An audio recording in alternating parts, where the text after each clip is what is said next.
Hi, everyone, and thank you so much for spending time today to share with amazing students who are watching live the panel.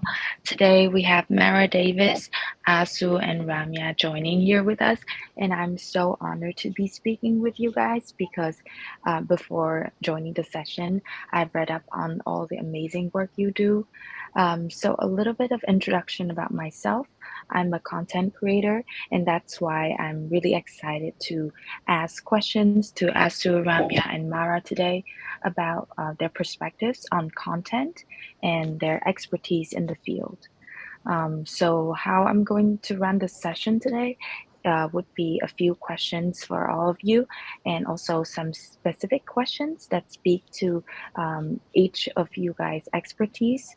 So I know that the moderator of the talk show has shared a little bit about our speakers as well, but I think it would also be awesome to hear directly from them. So why don't we spend some time to get to know our speaker first? So Mara, could you please start by introducing yourself and the work you've been doing? Well, hi, everybody, or I should say good morning, good afternoon, good evening. We are all over the world, global game changers. So we're going to identify every time zone here. My name is Mira Davis. I'm so happy to be a part of the panel today. I basically kind of refer to myself as media maven because I'm in television, radio, talent booking, publicity, digital, and basically clawing to stay relevant in any way I can, because you can't be just one thing anymore. Back, at the beginning of my career, I was a radio host, and now you can't just be a radio host or a host. You have to be really literate on everything else digital. So I work with a lot of clients on talent booking, publicity, and I also do some things myself as far as hosting, or I host my own podcast. But for the most part, I'm pretty much a full service one woman media operation based here in Atlanta, Georgia. Thank you so much, Mara. And Asu, could we hear a little bit from you? Hi, yes, I'm Asu.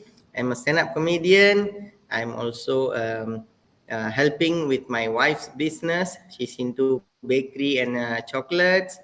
And I'm also a medical sales rep. I sell medical products. I'm also teaching kids to play chess. So I totally agree with what Mara said, staying relevant and no longer can do, need to stay relevant basically, yes. That is such a unique combination of so many different career paths together. And definitely, I will ask you questions about how you balance all of that at once, because that sounds like so many different skill sets. And Ramya, last but not least.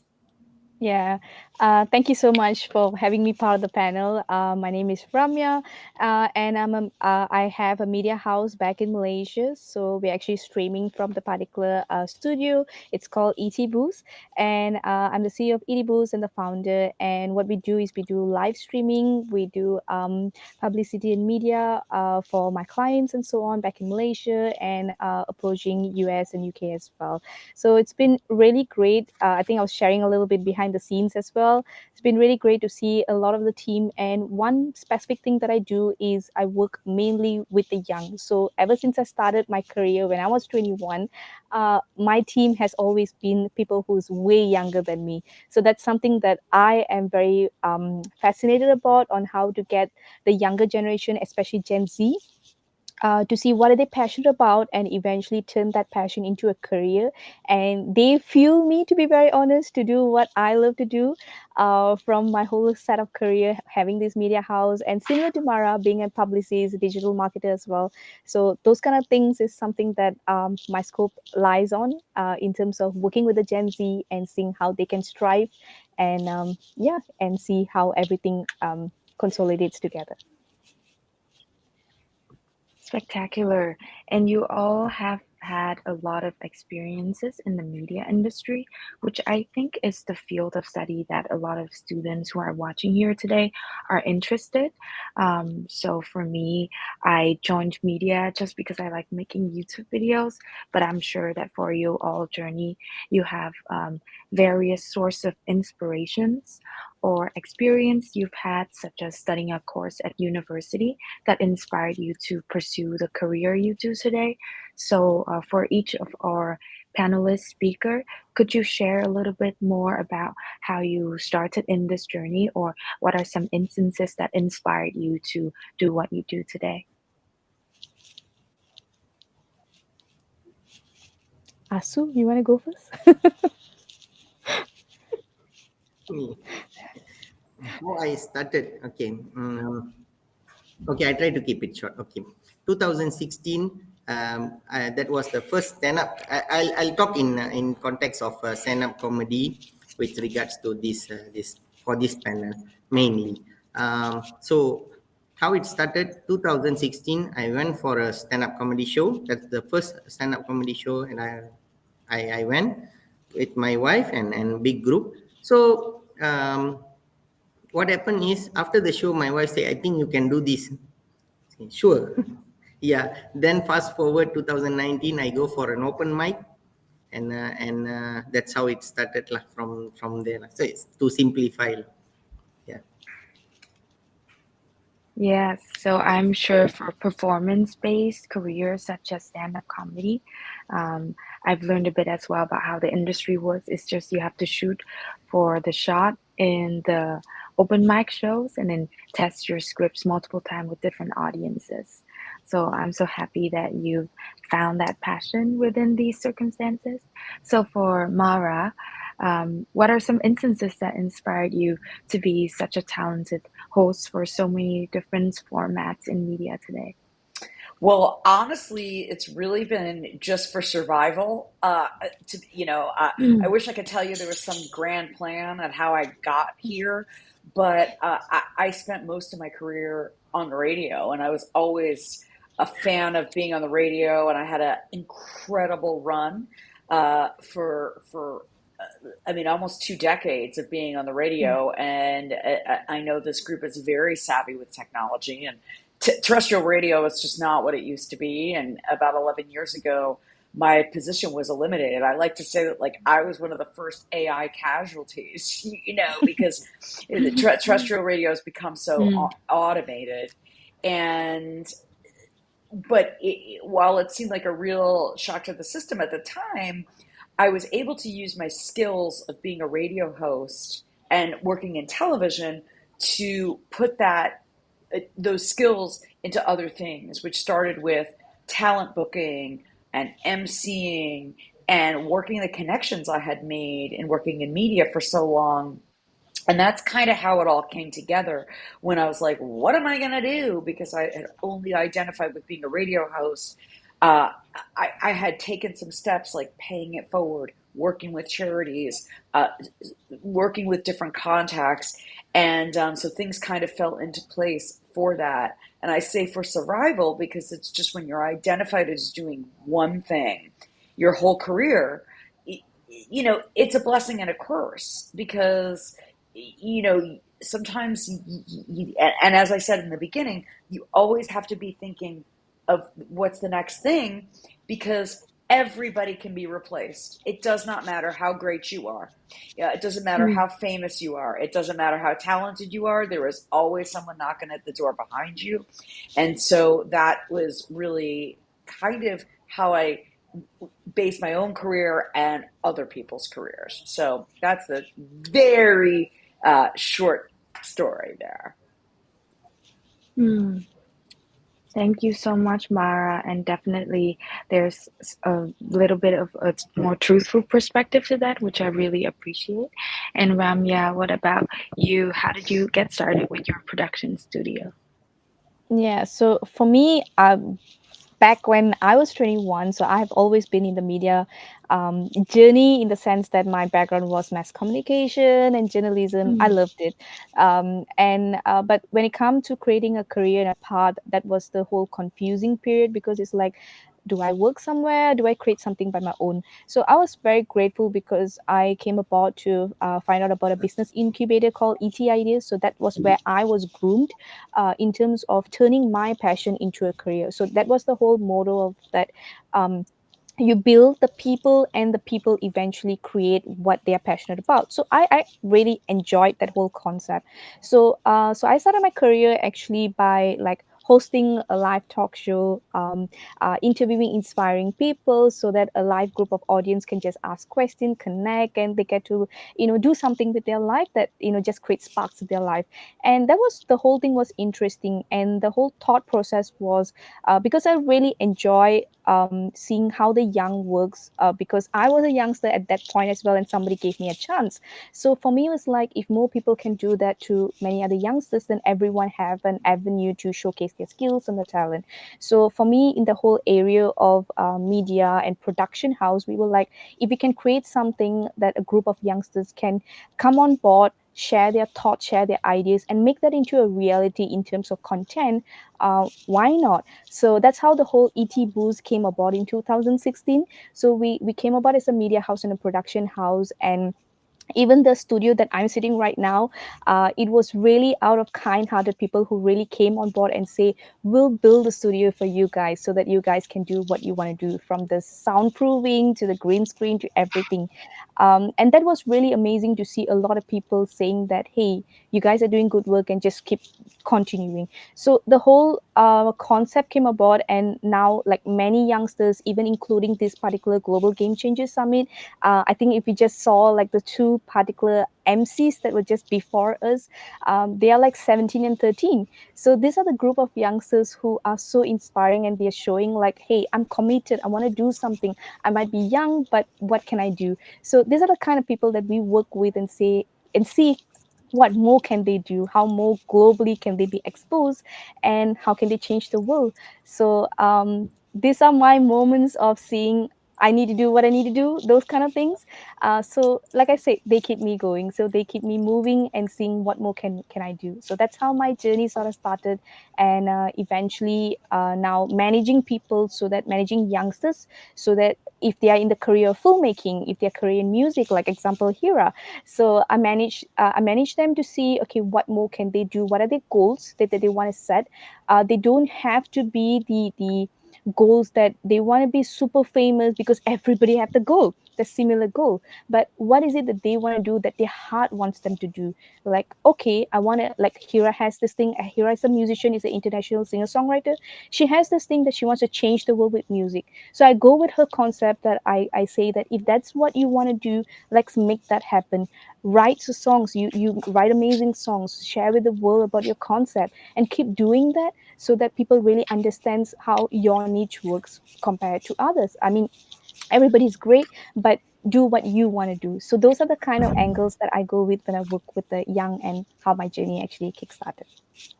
yes, and I think like a personal taste and a personal take when you do media is extremely important in guiding you towards like so many different choices that you have to make in your career as well. And this ties really well with Mara's experience as well, because I know that you've worked with diverse types of shows and guests and client profiles.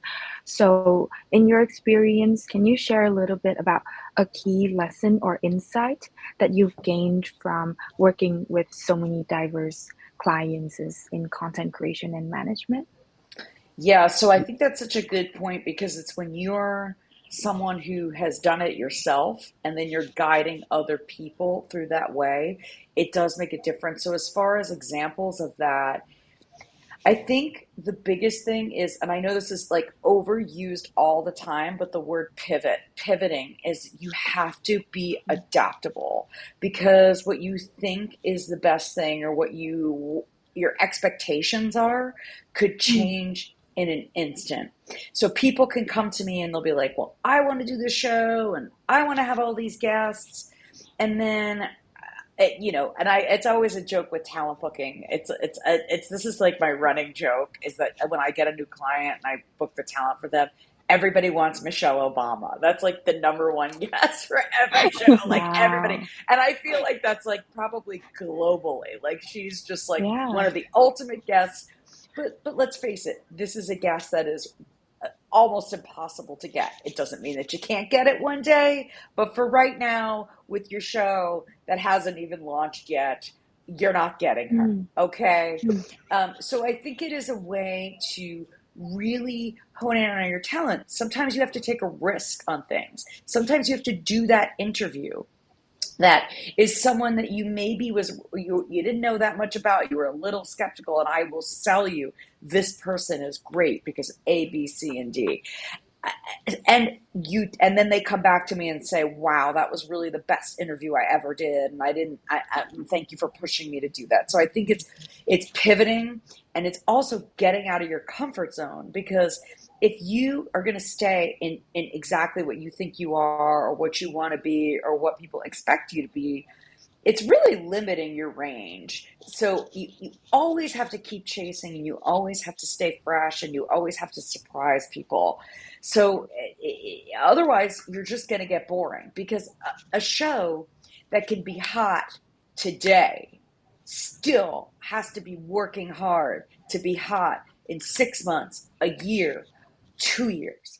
So how are you constantly reinventing yourself, making yourself interesting, and also being consistent, networking, making your hits on time, doing panels like this, showing up for events and saying hello, doing your outreach. So I think that's really what I learned, how I guide people to do it. And also, I've learned that some people are ready and some people aren't. And usually I can kind of sniff that out from a mile away. I mean, a lot of people will have a consult call with me, and I will tell them things they don't want to hear. And I'll say, well, listen, before you're ready, before we do this together, whether it's PR or booking, I need you to do A, B, C, and D. Come back to me when you've done those things, and then we'll get started. And I would say 9 times out of 10, we don't get there. And that's a way for me to weed out people, to see who's really ready, because it's being, if you want to be a content creator, you have to really learn how to succeed, fail, pivot, and challenge yourself. So, maybe you've done A and not B, C, and D, but you've got to do it all if you want to make this your living. So that's why a lot of people, I don't hear back, and that's okay. So You work with the niche of your clients. well, and Yeah. also, like, listen, the entertainment business is not kind. No one is going to give you a hug and pat you on the back and say good job, right? You're not going to get it. You may get it, and that's nice when you feel it, or like getting a nice glossy article about yourself feels great, and your family's going to love it, and you're going to put it in a picture frame, but what's your return on investment? Yeah. So these are the things that, I don't want to call anybody's baby ugly, but it's tough business, you guys. Tough business. So if you're ready, you can do it. But if you're not, maybe do something else. Right. That's such a valuable opinion. And I love the point where you said that this is a really brutal industry. And especially if you want to be a content creator, you have to be very systematic about what are the steps you need to produce content and to be consistent with your practice. And I think this is also very relevant to Asu's work as well as a stand-up comedian. For sure that you have to be consistent in your practice and show up to stand-up comedy shows and test your scripts multiple times. So, having entered the industry in the recent year, what are some notable shifts or changes that you have observed in the audience preferences and responses to your humor during your career? What do I observe is like, of course, now one thing that I did was like I recorded my set and I watch it back. So when I look back the first few comedies that or jokes that I performed, I'm like, oh no, I was so bad. Back then I didn't realize, but now after progressing and looking back, I can evaluate myself, not for other people to tell me I'm good, I'm bad, or what. It's more for self-evaluation purpose, and see how much I have grown, and I have to totally agree with whatever Mara said, that you have to learn A, B, C, go and do first. you know People, why we talk about other people, me myself, I was having a lot of like perception and these theories about, oh, stand up comedy, okay, I'm going to do, okay, I'm going to perform, I'm going to tell this joke, everybody going to laugh. Well, when I try it for the first time, uh, it wasn't like that. It was totally opposite. Like, you see, the first opportunity given to me was 3 minutes. I'm like, no, 3 minutes is too little for me. I can talk for half an hour. Give me more. I'm like, and then I heard that the organizers telling to somebody else when they requested more time. This was the response given. If you unable to make people laugh in 3 minutes, why do you need more? That's a good point, though, Asu. The brutal part, Yeah, you see, the brutal part yeah. that Mara mentioned. This will be tell off to you. I didn't ask more minutes, but I was there when somebody else asked, so I learned from that. Oh, okay. it, do the best you can with whatever given to you first. Prove that first, then we talk about all other luxuries or whatever you need to be given. So in Mm, audience, this one is to answer your question. Audience have been always varies. They have their own preference. Obviously, some will like certain types of comedy. Some will like A comedy. Some will like B comedy. The whole idea is to come to understanding that it is all for your self improvement. If this crowd that didn't laugh, that doesn't mean the crowd is, or the audience is the last person that I would I'm it's not to blame, but put into accountability. Okay, this crowd is totally different crowd. That is the last thing. I don't do that in the first. Oh, this crowd is not laughing for my joke. No, no, no, no. Am I done my best? I always look at what I can improve first, and then only look at the audience point of view. From audience point of view, this is what I do for my self improvement. So yes, mm, but there are more in Malaysia now. Is more and more comedies clubs or more comedy shows coming up, and I really love the growth of the comedy here after the pandemic. mm. Yeah. I see. Thank you so much. And then I'm I also agree with the part that you need to cater yourself and improve yourself constantly according to the audience feedback. And for Ramya especially, you work a lot with Gen Z who has very distinct communication and media consumption patterns. So how can content creators effectively engage with this generation and tailor content to influence their perceptions and beliefs with your working experience with this group of audience? I can't speak for everyone, but how my strategy works is get Gen Z's the one to create the content, because I feel like Mm, they know their generation the best. I think they can engage their generation the best. So a lot of times, like one of the because organization that I work with is Ascendance, and they are an international youth organization. And it's been amazing because a lot of them, they actually create and create content. They actually engage their peers, and you can really see that the Gen Zs who work with them, they can really resonate with their messages, their lessons. So they don't look at the Gen Z as, oh, I'm listening to some people who's lecturing me, when there's like an age Mm, gap kind of thingy. So they feel like, hey, why are you telling me all of this? But when it's their own peers, they look at it as, hey, it's just my friends. They're just, sharing their experiences and so on. So that kind of makes it very relatable, really. And they're willing to listen to what their friends are just trying to tell them. And I just want to pinpoint a little bit from what Asu and Mara was saying, and I really echo what both of them are saying, because Asu's talking from the perspective of being a content creator, and Mara's also talking from the perspective of working with content creator. And it's really cool what both of them mentioned. And just to add on what they were focusing on, is the fact that a lot of times for me, I have, like, when I grow up being an entrepreneur and being in this career, I grew up very naively thinking talent is everything. Like, really, oh my god, you have the talent, you're amazing, you can go out there and shine and like get everyone to be attracted, and they will give you everything that they need. But over the years, I actually realized that talent alone is not going to be everything.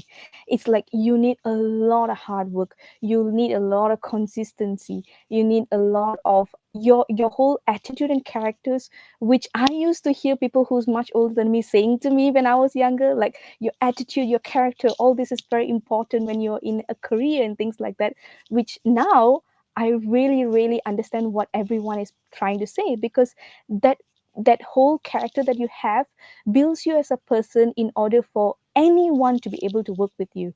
So you can be an amazing content creator, you can be young, you can be amazing, but if you don't have your communication skills on how you interact with people, or how you are on time, you stick on time or earlier, and you show your willingness to contribute, you show your willingness to be adaptable, or you even are able to take in feedback and like look into the feedback and say, hey, yeah, I may not agree with it, but let me just think through what you're telling me and see how I can revise the whole content to be more engageable. Because I work with a lot of creative people, and I take myself as I'm a problem solver.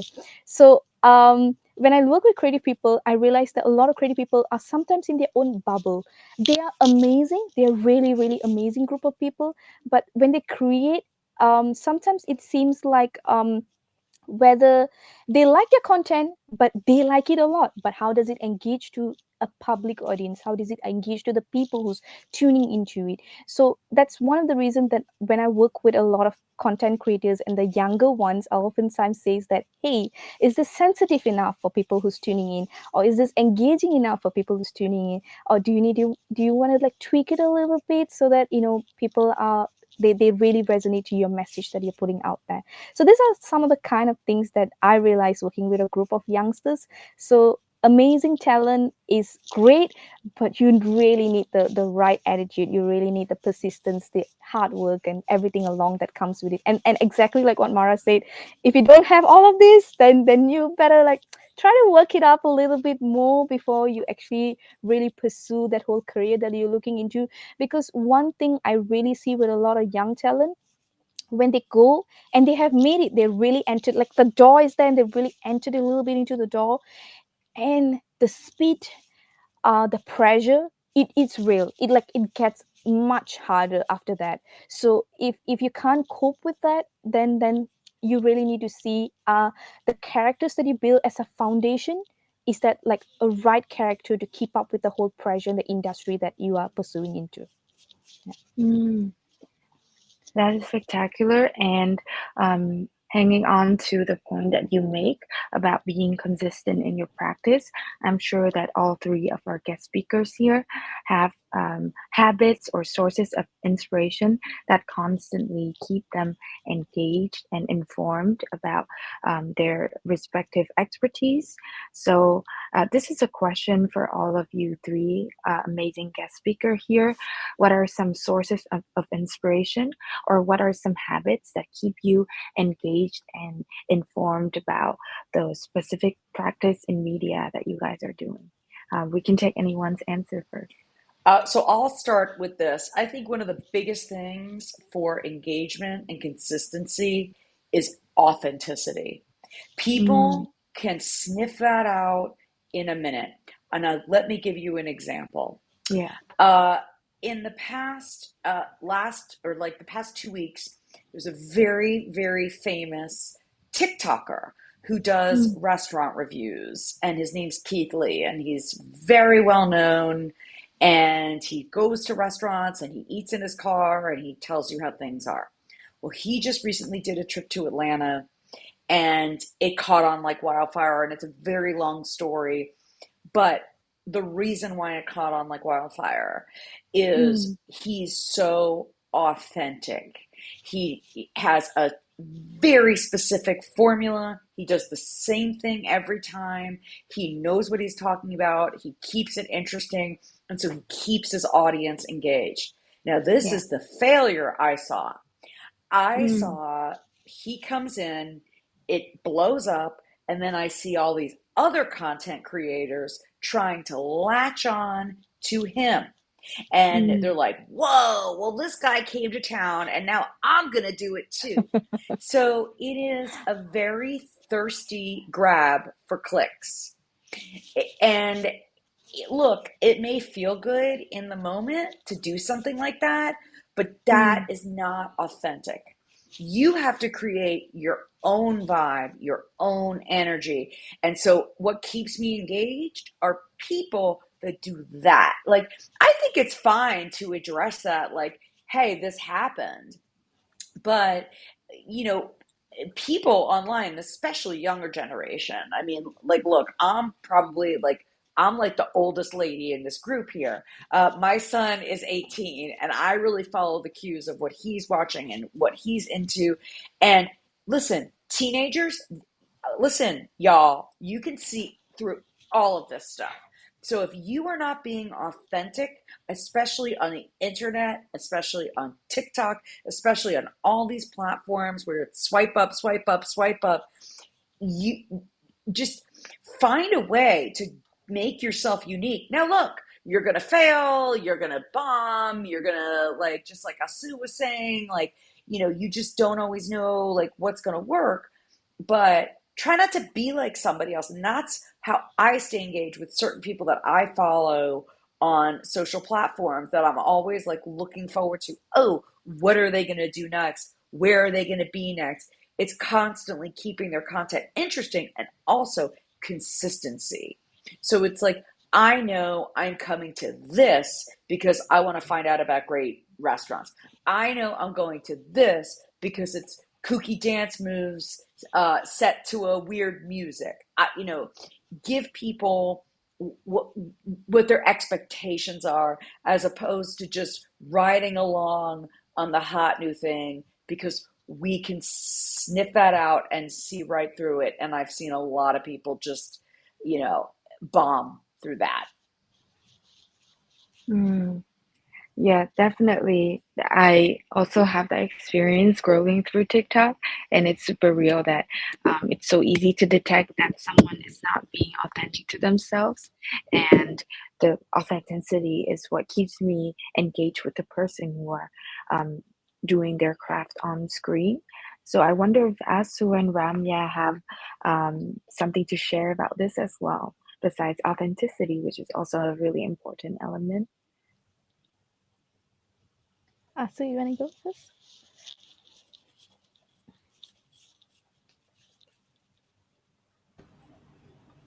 Yes. Yeah, authenticity. Yes. See, um, you can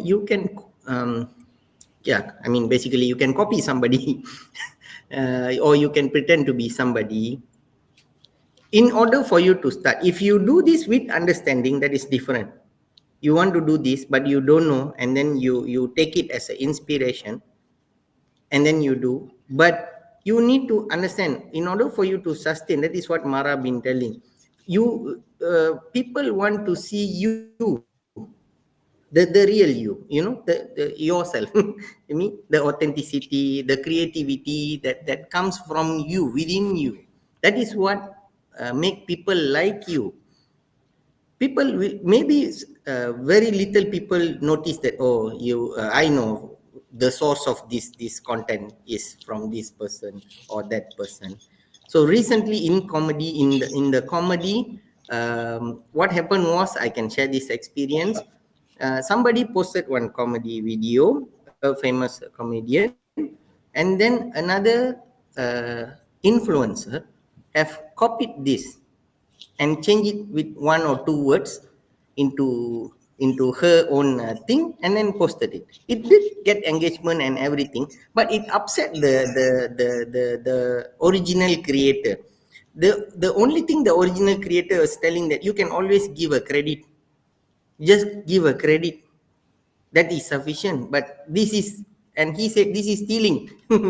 He was stealing my idea. Of course nobody talk, I mean, when come to intellectual property and all that thing, creativity is very subjective and all that. Yeah, but this is clear cut.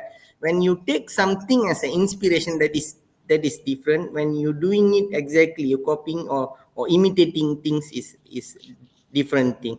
So what is your talent?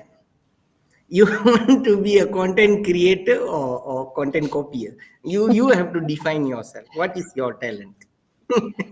We are talking about talent here, right? So taking somebody else, this one is your talent. Is that what you want to portray as? No, right? Obviously no. You want to be a content creator. Creator. The word create, you have to create something. Then see, we go to fundamental, very basics, very simple thing. And in one of the thing that I wanted to share about Ramya is when she mentioned about attitude, and you know, this one. In the comedy, this thing here in Malaysia, suddenly organizer of comedy shows send a very long message.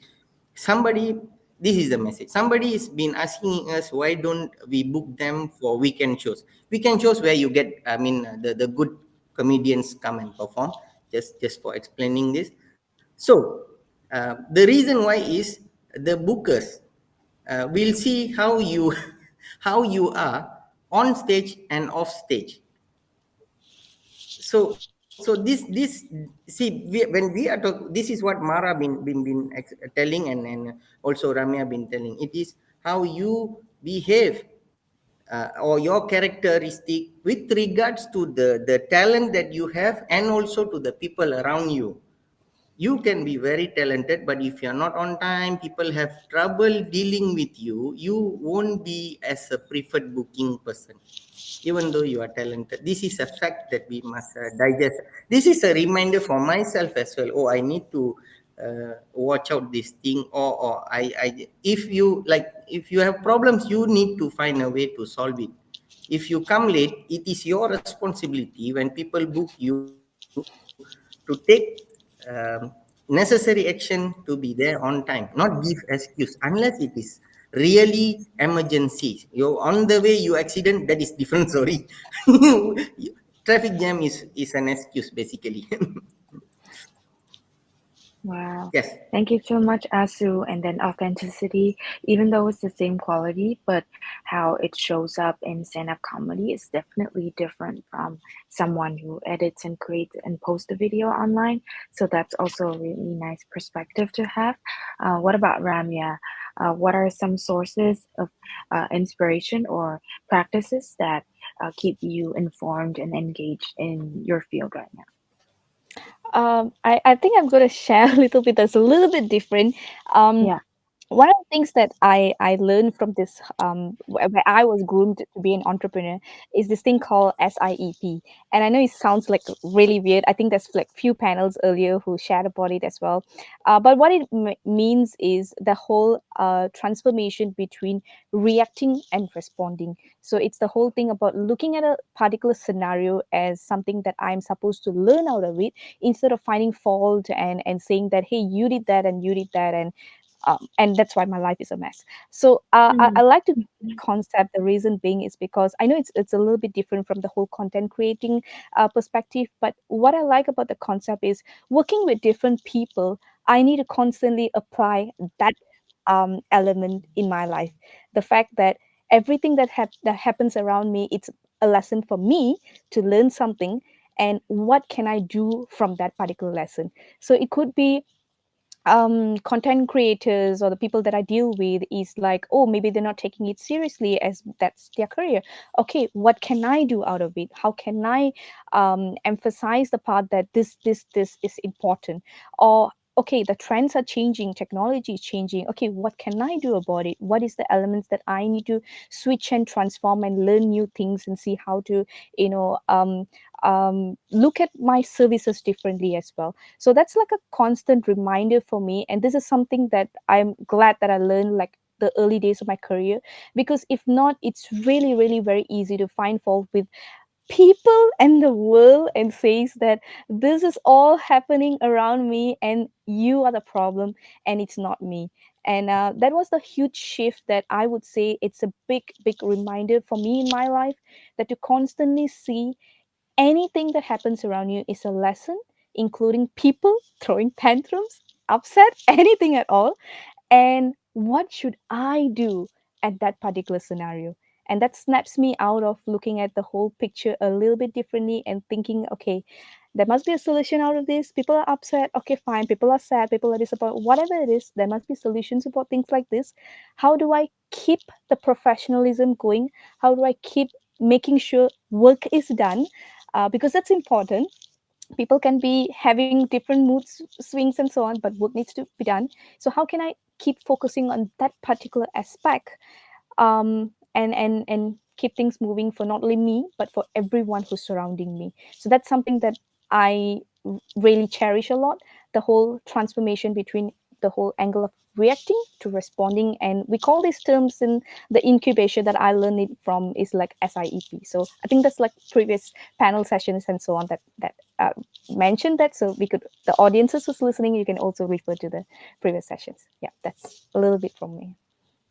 Mm, thank you so much. And I'm sure that this framework applies not only in media industry, but any type of professional industry where you need to solve crisis management. And it's just a general, really good practice to have in life. And we're going to have so many different challenges along the way. And thank you for sharing. And I'm sure we'll be applying this to my own practice as well. And now, thank you so much for sharing in the whole panelist session. We only have 2 minutes left to share with the audience. So I think I'm going to ask a really fun, small question. And that would be if you could say one thing to a younger version of yourself when you found yourself having difficulties navigating in this particular career path, what would you say? Oh gosh. Okay, I would say sometimes the what you think is the worst thing that ever happened to you career-wise ends up being the best thing that ever happened to you. It is Mm, very hard to see that at the time, mm. but put one foot in front of the other and you'll get there if you stay true to yourself and work hard.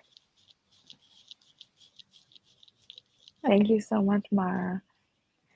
um, I'll say something to my younger self that my mentor told me at the very beginning of my career. Be patient. Sometimes you can't see where the path is going to like lead you to. A lot of times that has been like all around for my journey. I just didn't know where one thing leads to another. But eventually, when I look back, I was like, oh wow, like literally everything was pieced together just for me to like set things right for my career and my path and so on. Like every single little experiences from working with different people and different sets of skills and so on. So be patient, you will figure things out eventually.